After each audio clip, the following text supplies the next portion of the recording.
Hello friends, स्वागत है आपका क्लियर आरएएस यूट्यूब चैनल में। माई सेल्फ नवीन गर्ग, जानते होंगे शायद आप लोग। आरएएस 2016 सेलेक्टेड हूं मैं, 277 रैंक और पहले प्रयास में। ठीक है, काफी स्टूडेंट्स के बोलने के बाद में उनका मानना यह कि सर प्लीज हमें कोई स्ट्रेटजी बता दीजिए, अब क्योंकि एग्जाम जो है वो 25-26 जून को है हमारा, तो इसके लिए सर कोई स्ट्रेटजी बता दो जो लास्ट के टाइम में हमको फॉलो करनी चाहिए। मेंस के लिए क्या क्या बुक्स अब हम देख सकते हैं या फिर क्या क्या नोट्स हमको पढ़ने चाहिए।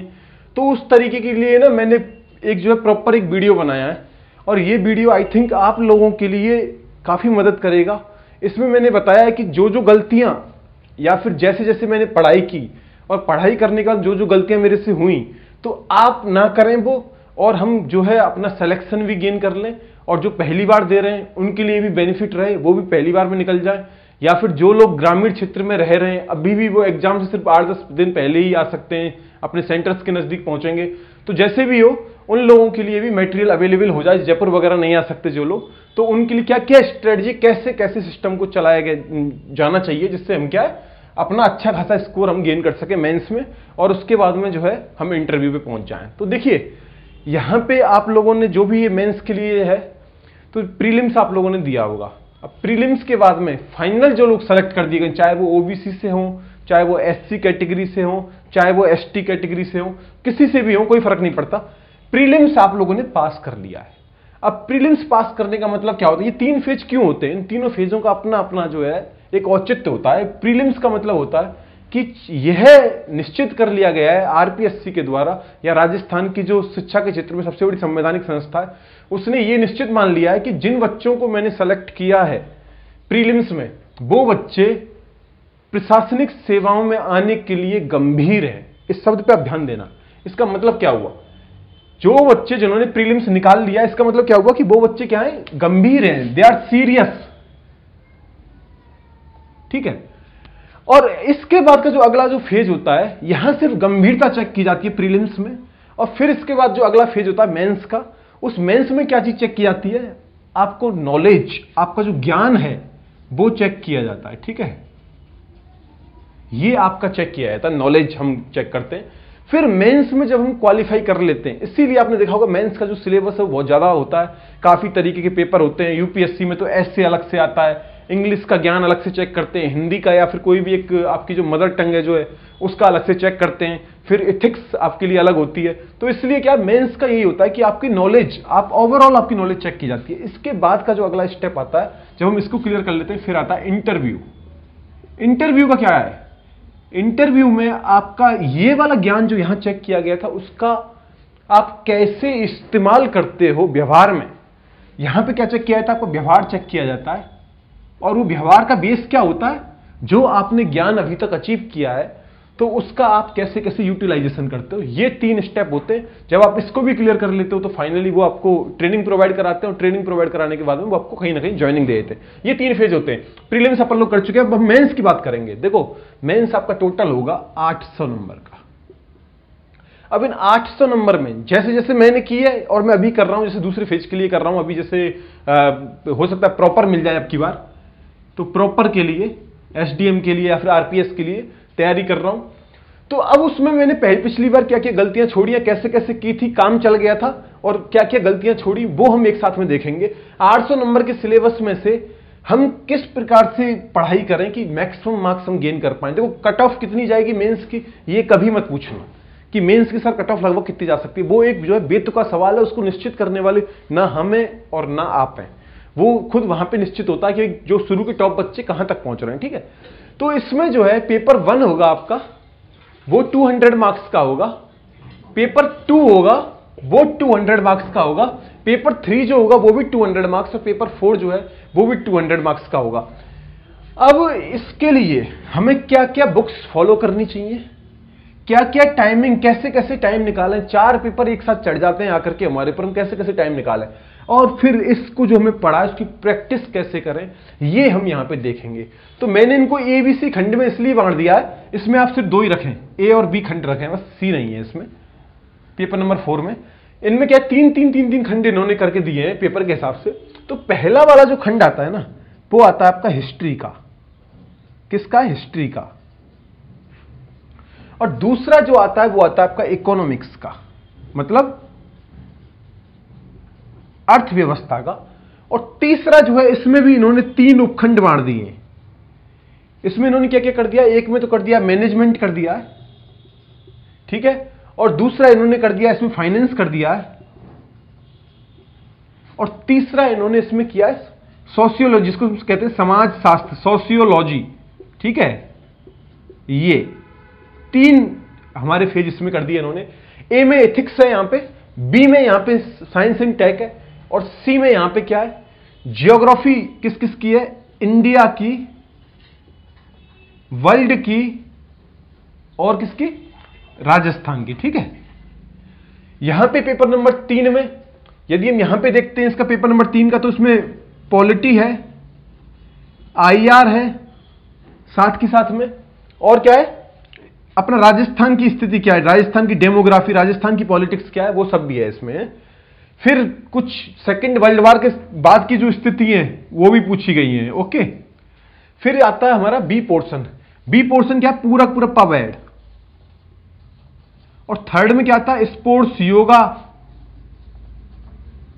प्लस इसके अलावा में व्यवहार जो होता है हमारा, बिहेवियरल क्या होता है भाई, बिहेवियर में क्या क्या पढ़ना अपने को। फिर इसके बाद में आता है अगला विधि, जिसको हम लोग बोलते हैं लॉ। इधर क्या बसता है, इंग्लिश बसती है, और इधर ये बसती है हिंदी, ठीक है। ये हमारा यहां तक का होता है। अब बात काम की बात पे आते हैं कि कैसे कैसे करें।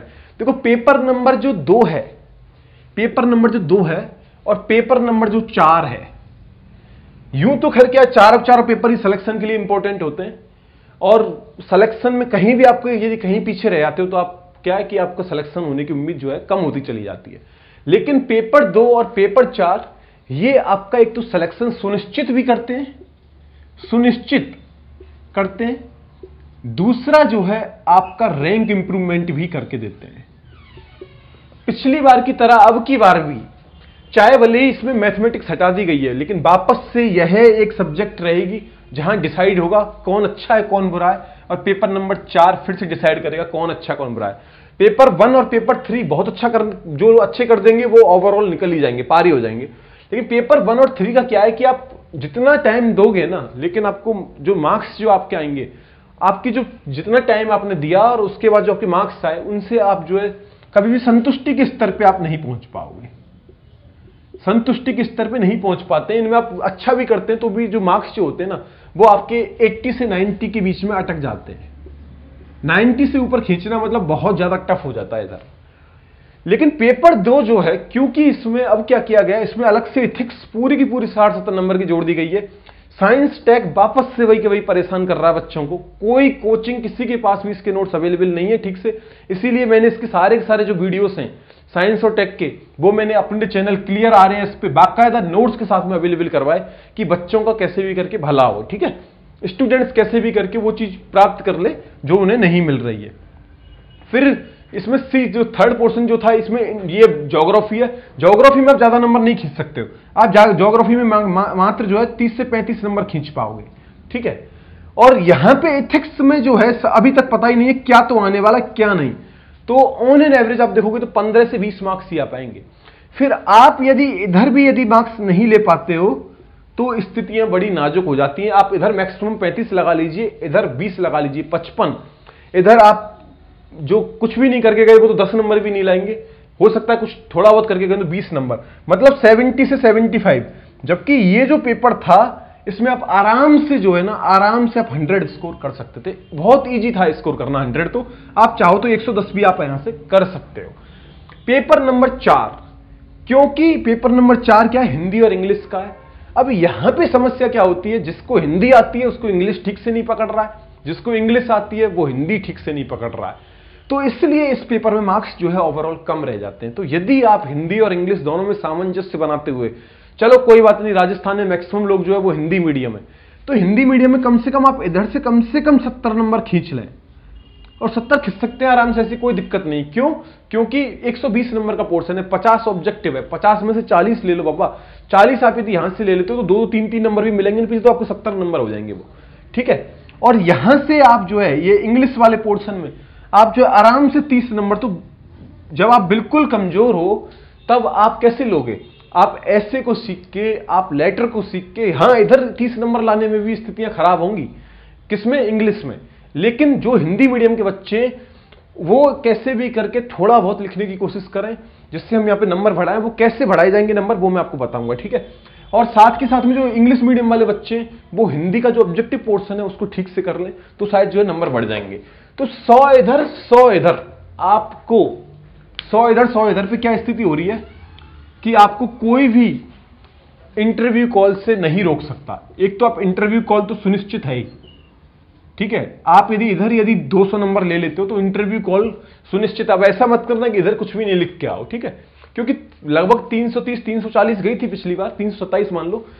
तो उसके हिसाब से हम देखें तो अब की बार और भी कम जाने, क्योंकि मैथमेटिक्स तो हटी गई। लेकिन क्योंकि कंपटीशन का स्तर बढ़ा है तो कैसे भी करके आरपीएससी जो है 340 से 350 के बीच में वापस से रोकने की मैक्स ये कोशिश करेगा कि 350 तक मामला निपट जाए, है ना।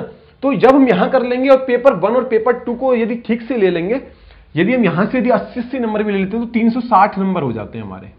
और 360 नंबर यदि हो रहे हैं तो इंटरव्यू कॉल पक्का है। और इंटरव्यू कॉल के बाद में आप बाकी जो आपका यहां से जो है इंटरव्यू जो मार्क्स आएंगे वो ओवरऑल करके देंगे। और आई होप कि सिलेक्शन सुनिश्चित होगा, सिलेक्शन जो है उम्मीद जो है बहुत ज्यादा रहेगी। ये स्थितियां थी। अब बात करते हैं पेपर नंबर 1 को हम कंप्लीट कैसे करें। पेपर 1 जो है वो कंप्लीट किस प्रकार से होगा? देखिए इसमें क्या है, ये है यहां पे हिस्ट्री, ये यहां पे हिस्ट्री है। अभी ये हिस्ट्री के लिए हम कैसे कैसे करेंगे वो मैं पूरा आप लोगों को बताता जाऊंगा कि हमें हिस्ट्री जो है कैसे कैसे करनी है। एक्चुअली ये बोर्ड थोड़ा क्या नया है तो अभी ये मार्कर को जो है ठीक से पकड़ नहीं पा रहा है, डस्टर को ठीक से पकड़ नहीं पा रहा है। इसमें हम लोग देखते हैं पेपर नंबर 1 से शुरू करेंगे, ठीक है। राजस्थान के इतिहास से शुरू करते हैं। अब राजस्थान का इतिहास में देखो, सबसे पहले मैं आपको बताता चलूंगा क्या क्या आपको फॉलो करना है, क्या क्या नहीं करना है। ये मैंने जो है निर्माण आईएएस कोचिंग संस्था जो उसका एक सिलेबस पढ़ा हुआ है उससे मैं आपको बताता चल रहा हूं। देखो राजस्थान का जो इतिहास है इसके लिए आपको एक तो हमारे चैनल पे क्लियर आरएएस पे सारी की सारी वीडियोस राजस्थान इतिहास की बहुत जल्दी ही शुरू कर दी जा रही है। ऑलरेडी डाल दी गई, आप प्लेलिस्ट देखना, पर अभी वो प्राइवेट करके रखी हुई है। वो 1 2 3 दिन में आपके पास में सारी की सारी वीडियोस जो है पहुंच जाएंगी। तो राजस्थान हिस्ट्री की एक तो जो वीडियोस हैं आप उनको देख लें, आपको अच्छी लगे तो देखिएगा, ठीक है। प्लस इसके बाद में स्प्रिंग बोर्ड नोट्स आप फॉलो कर लें। स्प्रिंग बोर्ड नोट्स क्यों? क्योंकि जैसा कि मैंने भी वहां से पढ़ाई की है, मैं कुछ और बात पे नहीं जाऊंगा, लेकिन हाँ इतना जरूर कहूंगा कि देखिए जो विश्वसनीय संस्था जो है वो वास्तव में आप कहोगे स्प्रिंग बोर्ड को। बाकी संस्थाओं पे आप जो जयपुर में जितने भी चल रही हैं दुकानें उन पे आप इतना ट्रस्ट नहीं कर सकते हो, हाँ बट स्प्रिंग बोर्ड के लिए मैं थोड़ा सा विश्वसनीय हूं। और वास्तव में यहाँ पे जो नोट्स बच्चे को कॉपरेट किया जाता है, चाहे भले पैसे ज्यादा हो या कुछ भी हो, बट जो नोट्स जो प्रोवाइड किए जाते हैं वो वास्तव में थोड़े ऑथेंटिक होते हैं, ठीक है। तो आप बस इतना सा कर लें, लोग आपको बताएंगे लक्ष्य ये वाली बुक फॉलो कर लो, इसके लिए लक्ष्य फॉलो कर लो, इतना बड़ा सिलेबस कर लो। अरे राजस्थान की हिस्ट्री आनी कितने नंबर की आपकी? राजस्थान की हिस्ट्री आपकी मैक्स जो है वो 20 नंबर की आएगी। कितने मार्क्स की आएगी? 20 मार्क्स की आपकी पूरी जो है राजस्थान की हिस्ट्री आएगी। अब ये राजस्थान की हिस्ट्री जब ये 20 मार्क्स की आ रही है तो आपको सिर्फ इतना कर लेना कि आप यदि स्प्रिंग बोर्ड के नोट्स और यदि वीडियोस देख लें तो आपको फील आ जाएगा कैसे कैसे करना है। क्योंकि देखिए 2 सवाल तो मैक्सिमम आएंगे आपके, मैक्सिमम बता रहा हूं, 2 तो आपके ऑब्जेक्टिव में 2 नंबर के आ सकते हैं, वो जो शुरू के जो आते हैं राजस्थान हिस्ट्री से। फिर उसके बाद में आपका 5 नंबर का एक सवाल, ज्यादा से ज्यादा 10 नंबर का एक सवाल मान लो, इससे ज्यादा कुछ नहीं आने वाला। और इसमें भी थोड़ा कल्चर वगैरह आ जाता है हिस्ट्री में, क्योंकि कल्चर जुड़ा हुआ है पूरा। तो कल्चर के लिए भी आप स्प्रिंग बोर्ड के नोट्स को फॉलो कर सकते हैं। कल्चर के नोट्स अभी चैनल पे उपलब्ध नहीं होंगे, ठीक है। जो बात सच है वो मैं सच बोल दूंगा आप लोगों को। इसके बाद में हम बात करते हैं किसकी? एंशिएंट हिस्ट्री की। तो एंशिएंट हिस्ट्री में बिल्कुल वापस से वही कि भाई स्प्रिंग बोर्ड की जो है नोट्स जो है वो फॉलो कर लें आप। बात आती है वर्ल्ड हिस्ट्री के नोट्स की। अब वर्ल्ड हिस्ट्री के जो नोट्स है ना वो खुद मैंने तैयार किए और आप वहां से जो है ये वर्ल्ड हिस्ट्री के नोट्स को जो है ठीक से देख सकते हो। वर्ल्ड हिस्ट्री के नोट्स को मैं अब ये नोट्स कैसे मिलेंगे बच्चों के लिए? देखो जो बच्चे व्हाट्सएप ग्रुप से ऑलरेडी अटैच्ड हैं उनके लिए तो मैंने ये अवेलेबल करवाने की कोशिश भी की है और शायद उनको भी 1 आध दिन में मिल भी जाएंगे, है ना। और जो जिन लोगों को अभी नहीं मिले हैं ये वाले नोट्स वर्ल्ड हिस्ट्री के, वो व्हाट्सएप ग्रुप पे डाल दिए जाएंगे और टेलीग्राम चैनल भी बनाने की सोच रहे हैं तो उस पर भी डाल दिए जाएंगे, ठीक है। वर्ल्ड हिस्ट्री के नोट्स मेरे खुद के हैं, क्योंकि जो जिस तरीके का सिलेबस है, जैसे प्रबोधन काल पिछली बार आ गया था तो वो जो नोट्स मैंने पढ़े थे उनमें वो नोट्स में अवेलेबल ही नहीं था कि ये प्रबोधन काल होता क्या है, ठीक है। तो इसलिए क्या किया मैंने, अलग से इसके जो है मैंने खुद से नोट्स बनाए हैं। Actually this board is giving lots of problem. इसके बाद में हम जो है बात करेंगे किसकी, इसके बाद में आता है हमारा मीडिएवल हिस्ट्री। मीडिएवल हिस्ट्री में ज्यादा दिमाग आप लोगों को लगाना नहीं है, बहुत ही कम आती है मीडिएवल हिस्ट्री। और मीडिएवल हिस्ट्री के लिए आप क्या करें, स्प्रिंग बोर्ड के बहुत छोटे से नोट्स हैं उनको फॉलो कर लें, नहीं तो फिर लास्ट मोमेंट्स पे जो है मैं मेरे लिए कुछ ऑब्जेक्टिव टाइप का प्रिपेयर करता हूं, ये मीडिएवल हिस्ट्री का बहुत ही छोटे शॉर्ट फॉर्म में प्रिपेयर करता हूं मीडिएवल हिस्ट्री का, उससे आप वहां से कर लीजिएगा। इसके लिए भी क्या स्प्रिंग बोर्ड के नोट्स ही आपको फॉलो करने, बताता जा रहा हूं हर चीज के लिए, ठीक है। इसके बाद में आती है हमारा जो ये इंडियन मूवमेंट जो है, ये इंडियन मूवमेंट से देखिए सवाल बहुत कम आने लग गए, मीडिएवल हिस्ट्री की तरह मध्यकाल की तरह जो है सवाल कम आते हैं। हाँ, इसमें एक चैप्टर जरूर है जो ये है ना पोस्ट इंडिपेंडेंस कंसोलिडेशन, जो विलय जो हुआ था, आजादी के बाद का जो विलय हुआ था, आप उसको ठीक से करें, लिख लीजिएगा, ठीक है। जो बोल रहा हूं उसको लिख लीजिएगा, इसको आप बहुत अच्छे से करें। ये जो टॉपिक है इसमें से सवाल आने की बहुत ज्यादा उम्मीद है। बाकी यदि सवाल आते हैं तो आप सारा कर दोगे। रॉलेट एक्ट क्या होता है, ठीक है, असहयोग आंदोलन क्या था, फिर उसके बाद में ये जो इरविन समझौते जो हुए थे 1, 2, 3 वो क्या थे इरविन समझौते, मोती जी की जो ये मोतीलाल नेहरू जी की जो सिफारिशें थी वो क्या थी, गांधी जी की 11 सूत्रीय सिफारिशें क्या थी, वो आप सारा का सारा वैसे रट के जाओगे तो कर ही दोगे। इधर आपको जो है समय जो है लिमिटेड देना है, ठीक है। अब बात आती है पढ़ने के लिए समय की ना, तो पढ़ने के लिए मैं अब पेपर 1 के बारे में बता रहा हूं, तो आपको ये 3 घंटे जो है ये आप यदि पढ़ते हो ना इसको तो ये सफिशिएंट है। अब 3 घंटे कितने दिन, 3 इंटू आप समझ लीजिए इसको 3 इंटू 30 डेज, आपको सिर्फ इसको 30 दिन ही पढ़ना है। आपने भी 30 दिन पढ़ लिया ना इस पेपर को, वो भी 3-3 घंटे डेली, तो ये जो है मोर देन सफिशिएंट हो जाएगा पेपर 1 के लिए। पेपर 1 में कुछ ऐसा है नहीं है खास। बात आती है अर्थव्यवस्था की, जो सबसे इंपॉर्टेंट है अर्थव्यवस्था। अर्थव्यवस्था के लिए आपको एक तो पढ़नी पड़ेगी क्रोनोलॉजी, ये कोई भी वो नहीं है, क्योंकि पूरा का पूरा ये जो हमारा इकोनॉमिक्स होता है ना, ये आता है करंट इकोनॉमिक्स, पूरी करंट बेस्ड आती है, तो उसके लिए आपको क्रोनोलॉजी पढ़ना बहुत जरूरी है। क्रोनोलॉजी की वीडियोस चैनल पे पड़े हुए हैं, आप यदि उनको ना भी देखो ना तो क्रोनोलॉजी की आप खुद से जो पिछले 6-7 महीने की क्रोनोलॉजी उसको पढ़ लेना। कुछ लोग हो सकता है विजन आईएएस भी पढ़ रहे हो, कुछ हो सकता है कोई दृष्टि का पढ़ रहे हो। तो देखिए मैं मेरा पर्सनल बता रहा हूं, मैं पिछली बार ना पढ़ के गया था और ना ही मैं अब की बार पढ़ के जाऊंगा। क्यों? क्योंकि हम इन चीजों को तो तब पढ़ें जब हमारा सिलेबस में सिर्फ और सिर्फ किसके सवाल आ रहे हो, 10 नंबर के आ रहे हो, 15 नंबर के आ रहे हो। अभी सवाल तो हमारे आते हैं 2 नंबर के और 5 नंबर के, इधर हम स्कोर कर नहीं पाते। और 10 नंबर का सवाल आता है वो बड़ा ही आसान आता है। तो 2 और 5 का जब हम स्कोर नहीं कर पाते हैं ना, और 2 और 5 की जो खबरें रहती है ना वो बहुत छोटी छोटी होती हैं, वो क्रोनोलॉजी में सारी सारी कवर हो जाती हैं। राजस्थान के लिए तो स्पेशली बहुत अच्छे से कवर हो जाती हैं। लेकिन लोग जो क्या करते हैं ना, वो एक सवाल जो 10 नंबर का कभी गलती से आ गया, जैसे कि हमारे पूछे तो विधि आयोग की सिफारिश है 255 जो ये जो अभी रिपोर्ट आई है विधि आयोग की, वो क्या है, चुनाव संबंधी, उसमें लिखा हुआ था क्लियर चुनाव संबंधी। अरे ये सवाल थोड़ा नया आ गया था, ये सवाल दृष्टि में आया हुआ था कभी। लेकिन आप यदि थोड़ा सा कॉमन सेंस लगाओगे 10 नंबर वाले में, आप 3-4 पॉइंट जो निर्वाचन संबंधी वैसे डाल दीजिए। निर्वाचन संबंधी क्या क्या मुद्दे उठ रहे थे उस वक्त, उन सारे मुद्दों पर रिपोर्ट होगी, तो डाल दीजिए आप। भाई राइट टू रिकॉल होना चाहिए, भाई मुख्य न्याय ये जो इसका जो मुख्य निर्वाचन आयोग जो होता है उसकी नियुक्ति किस प्रकार से की जाए, उसको लेकर के विवाद चलता रहता है, उसमें पीएम वगैरह का हाथ रहता है, फिलहाल कैबिनेट जो है उसका हाथ रहता है, तो इनकी नियुक्ति कैसे की जाए, ये सब छोटे छोटे मुद्दे थे और आप आसानी से इसको जो है लिख सकते थे। बात कर रहा था मैं इकोनॉमिक्स की। क्रोनोलॉजी के अलावा में स्प्रिंग बोर्ड के कुछ नोट्स हैं, आप स्प्रिंग बोर्ड के नोट्स, अभी बात ये लोग सोच रहे हैं स्प्रिंग बोर्ड नोट्स से बार बार बोलते रहे, मिलेंगे कहां से। देखो हम हमारे चैनल पे जो व्हाट्सएप ग्रुप जो बना रहे हैं, उस व्हाट्सएप ग्रुप में या फिर जो टेलीग्राम ग्रुप जो बनेगा, उस ग्रुप में मेरी कोशिश ये रहेगी मैक्सिमम सारे के सारे नोट्स जो होंगे वो स्प्रिंग बोर्ड के अवेलेबल हो जाएंगे। क्या? Soft copy. फिर भी यदि किसी को हार्ड कॉपी यदि चाहिए तो वो हार्ड कॉपी कहां से ले लेगा? हार्ड कॉपी स्प्रिंग बोर्ड के आसपास में जो जेरॉक्स की जो शॉप है ना, वहां से आपको सारा का सारा ये मिल सकता है, ठीक है।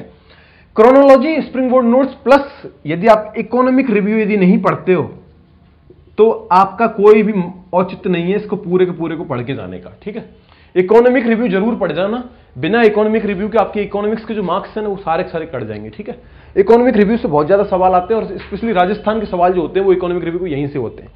हमने बात की अर्थव्यवस्था की, अर्थव्यवस्था की बात में आता है समाजशास्त्र। देखिए समाजशास्त्र के लिए नोट कर लीजिएगा, स्प्रिंग बोर्ड के नोट्स आर नॉट सफिशिएंट, मैं बोल दे रहा हूं क्लियर, स्प्रिंग बोर्ड के नोट से कुछ नहीं होने वाला, 10 पन्ने के नोट्स हैं वो। इसलिए इसमें एक तो आपको थोड़ा करंट पढ़ के जाना पड़ेगा, साथ के साथ में मैंने इसके लिए कुछ अलग से नोट्स तैयार किए हैं, वो आपको पढ़ने पड़ेंगे, प्लस निर्माण के नोट्स। क्यों? क्योंकि निर्माण ने जो है करंट को इसमें ठीक से करके दिया है, तो निर्माण के जो नोट्स हैं वो मेरे पास में अवेलेबल हैं, उनकी सॉफ्ट कॉपी आपको मिल जाएगी। तब आपका होता है समाजशास्त्र तैयार।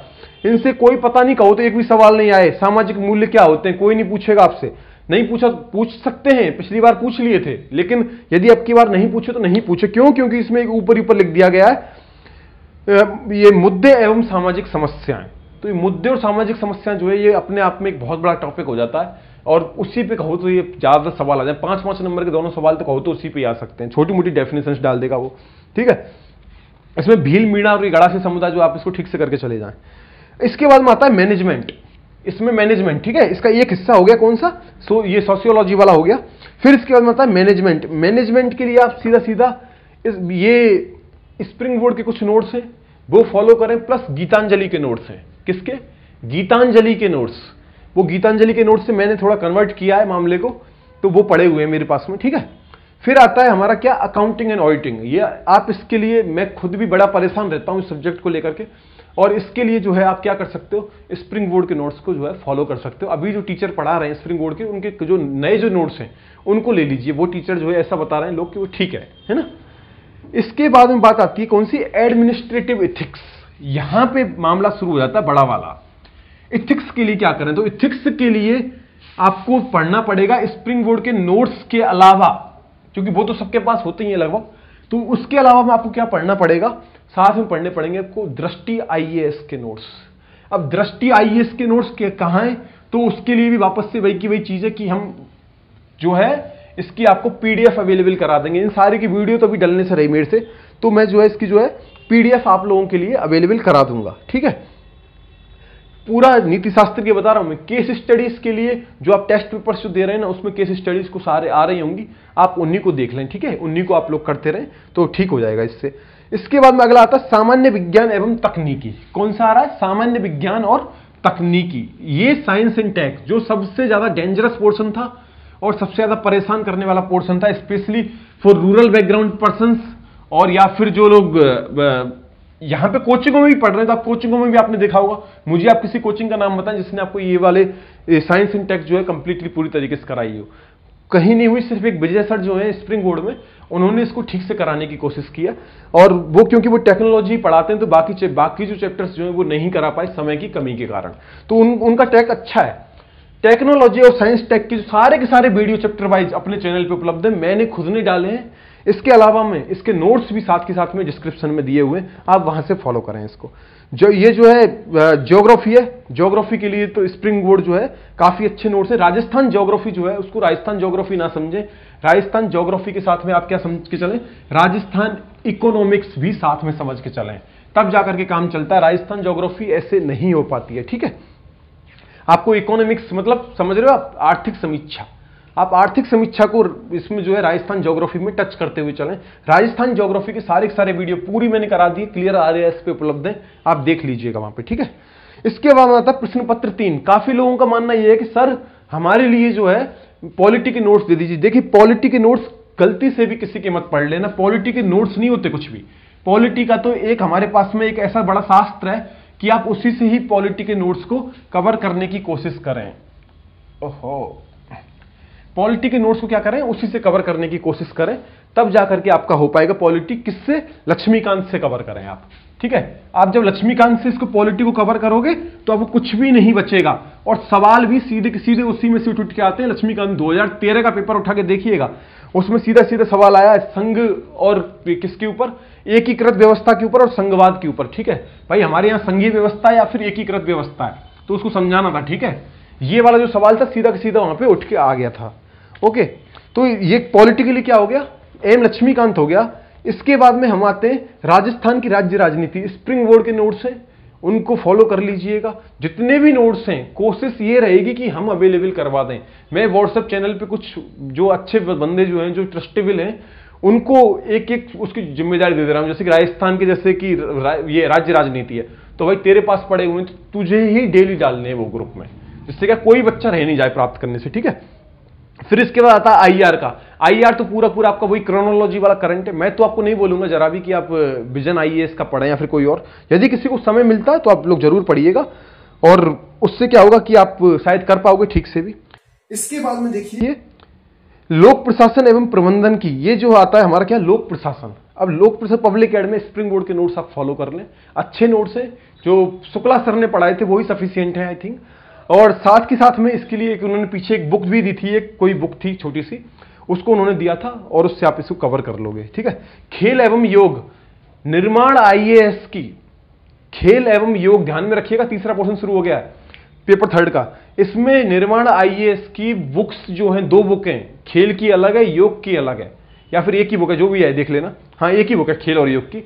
वो बुक मार्केट में अवेलेबल है, आपको टॉक फाटक पे मिल जाएगी। उस बुक को पढ़ के चले जाना, बहुत शानदार बुक बनाई है उन्होंने, और उसको आप पढ़ के जाओगे तो आपको सारा सारा ही कवर हो जाएगा, कोई भी दिक्कत नहीं आएगी। बाकी जगह आपको कुछ मिल रहा है, कुछ नहीं मिल रहा है, उल्टा सीधा मिल रहा है, जेरोक्स जो है वो अच्छी नहीं है, ठीक है, ऐसे कर सकते हो आप। व्यवहार जो है, व्यवहार spring board notes no doubt Jethu sir के लिखे हुए हैं, उन्होंने एनसीईआरटी से लिखे, और काफी अच्छे नोट्स हैं उनके, ठीक है। विधि, ये जो विधि जो है ये भी आप स्प्रिंग बोर्ड के नोट्स से ही पढ़ लें।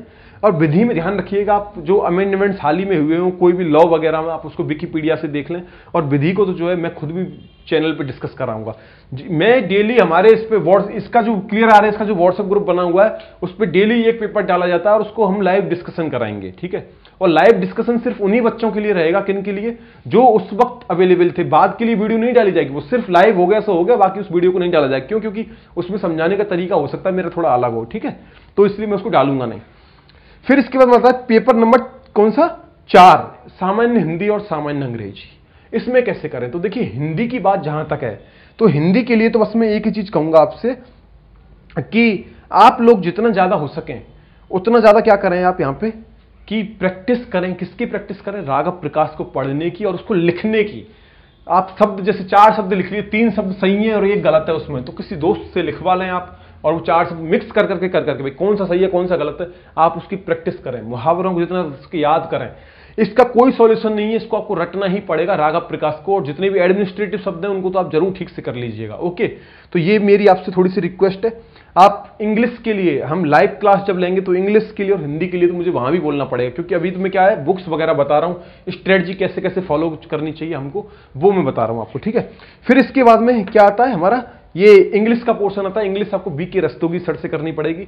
कुछ उसके नोट्स हैं वो आप किसी कोचिंग के किसी के हो सकता है स्प्रिंग बोर्ड के नोट्स आप फॉलो कर लें, उससे आप जो है थोड़ा थोड़ा काम चला लोगे। अब बात ये आती है, अब स्ट्रेटजी में क्या हुआ, स्ट्रेटजी में आप जो है ना डेली 4 घंटे, कितने, डेली 4 घंटे आप इंग्लिश या हिंदी के लिए दें, डेली की डेली 4 घंटे, इसको कभी ना काटें। अब मेरा क्या सीन है ना, मैं देखो सोमवार से शनिवार तक पढ़ता हूं, इतवार को मैं बिल्कुल भी नहीं पढ़ता, है ना। तो कोशिश ये करो कि आप जितना ज्यादा हो सके वो पढ़ लें। फिर ऐसे नहीं, क्योंकि you are not a machine, you are not a robot, तो आप लगातार नहीं चल सकते हो। तो आपको क्या करना पड़ेगा, आपको करना पड़ेगा कि आप उस तरीके से पढ़ के चलें कि एक दिन आपका रेस्ट हो जाए, या फिर हो सकता है शाम का रेस्ट हो जाए या मॉर्निंग का रेस्ट हो जाए, जिससे आपको ये ना लगे कि यार लगातार बोरिंग हो गया, लगातार हम तो मशीन बन गए, ठीक है। मशीन बनने जैसी ही नौबत आ जाएगी आपके, जो मेंस तक पहुंचोगे आप। तो 4 घंटे डेली आप क्या पढ़ें, आप हिंदी और इंग्लिश, इसको तब तक ना छोड़ें तब तक आपका मेंस नहीं हो जाए। हिंदी इंग्लिश को आप डेली 4 घंटे पढ़ते रहें। और यहां से 2 सब्जेक्ट लीजिए, पेपर नंबर 2, पेपर नंबर 3 और पेपर नंबर 1, इनमें से किन्हीं भी कोई जो है 2 सब्जेक्ट्स को आप यहां से क्या करें, साथ में लेकर के चलें। 2 सब्जेक्ट्स को कैसे लोगे, कभी तो किसी दिन तो ले लिया, सोमवार मंगलवार को तो ये 2 रख ली साथ में, 2 और 3। फिर उसके बाद में जो बुधवार गुरुवार आया तो 2 और 1 को रख लिया। ऐसे करके 6 दिन मिलते हैं आपको, तो आप क्या करें, 3-3 दिन के स्पेल बना ले, 3-3 और फिर वापस से 3, ऐसे करके, समझ गए होंगे। मतलब पहले 1 और 2 ये चलेंगे 3 दिन लगातार, फिर चलेंगे 2 और 3 ये चलेंगे 3 दिन लगातार, फिर चलेंगे 1 और 3 ये 3 दिन लगातार। इस प्रकार से पढ़ते रहे और अपने क्षेत्र को देखते रहे कहां कहां पे वो है। मैं तो जो है मेरा जो मेन फोकस है वो सिर्फ इन जगहों पे, पेपर 4, पेपर 2 और पेपर 1 का थर्ड पार्ट और पेपर 3 का थर्ड पार्ट, इनको आप यदि अच्छे से कर लेते हो ना तो आपका सिलेक्शन जो है बहुत बहुत अच्छा होगा। अब लेकिन क्या है, पेपर 1 का थर्ड पार्ट, पेपर 3 का थर्ड पार्ट और ये पेपर नंबर 4, इनकी एक लिमिट है। जब आपको लगे कि आप इसकी लिमिट्स बना चुके हो, देखो जैसे इंग्लिश हिंदी का पेपर होता है ये वाला, आपको यदि लग रहा है आपके 120 नंबर आ सकते हैं तो इससे ज्यादा इसमें मेहनत करने की फिर जरूरत नहीं है। क्यों? क्योंकि 120 से 130 खींचने में बहुत हालत खराब हो जाएगी। इससे बढ़िया ये है कि आप पेपर 2, 1, 3 इधर कहीं पे नंबर खींच लें। पेपर 2, पेपर 4 को फिर भी आपको जो है हमेशा ध्यान में रखना। जब भी आपको लगे आपकी पढ़ाई कैसी चल रही है तो ऑलवेज वॉच पेपर 2 और पेपर 4 हमारे कैसे चल रहे हैं। और संडे के दिन जो है किसी भी एक टेस्ट सीरीज का, चाहे तो आपने ज्वाइन कर रखी हो तो अच्छी बात है, नहीं कर रखी हो तो हम तो खैर डेली डालते हैं। खैर हम तो एक टेस्ट पेपर जरूर डालते हैं, चाहे वो स्प्रिंग बोर्ड का हो, चाहे निर्माण का हो, चाहे वो भाटी का हो, किसी का भी हो। तो आप टेस्ट सीरीज जो भी आपने ज्वाइन कर रखी है उस टेस्ट सीरीज का लुत्फ उठाएं। टेस्ट सीरीज का सिर्फ काम ये नहीं पेपर देख के आना है। उस दिन आपसे मेरी हाथ जोड़ के रिक्वेस्ट है कि जब पेपर देख के आओ तो पेपर देख के आए को तो छोड़ दो, पेपर जो सॉल्यूशन जो लेके आए हो उसको ढंग से पढ़ लो और खुद को कंपेयर कर लो। जो पुराना जो पेपर जो देख के आए थे उससे देख लीजिए हमारी स्थिति क्या है, ठीक है, वो जरूरी है। टेस्ट पेपर देख के तो बहुत आते हैं, मैंने भी लिखे होंगे बहुत सारे पेपर्स तो, और मेरे दोस्तों ने भी लिखे होंगे। तो फायदा बस मुझे ये मिला कि मैंने टेस्ट पेपर जो दिया था वो देने तक ही सीमित नहीं था, वो आकर के क्या स्थिति है उस पे था, ठीक है। तो आप लोग ऐसी स्थिति पे चलते रहें। बाकी जो है लाइव क्लास के लिए मैं अभी लोगों से समय पूछ ले रहा हूं। लाइव क्लास मैं लूंगा अपनी चैनल पे, हिस्ट्री डलने वाली है चैनल पे। लाइव क्लास में जो है जो भी वीडियो बनाया जाएगा, चाहे वो लॉ का हो, चाहे इकोनॉमिक्स का हो, चाहे वो टेस्ट पेपर का सॉल्यूशन हो, वो सिर्फ तभी लाइव रहेगा जब बच्चे देख रहे हैं, उसके बाद में वो अवेलेबल नहीं होगा। तो आप लोगों ने आई थिंक थोड़ा थोड़ा समझने की कोशिश की होगी, मैंने सारी बुक्स वगैरह आप लोगों के लिए बता दी। तो आप लोग यदि ऐसे करके चलते हो ना तो आई थिंक कहीं ना कहीं आपको जो है फायदा मिलेगा। और क्योंकि 70 दिन ही बचे, समय ज्यादा नहीं है अपने पास में, तो आप लोग जो है जल्द से जल्द इसी तरीके से चलते रहें, ठीक है। Okay, thank you so much.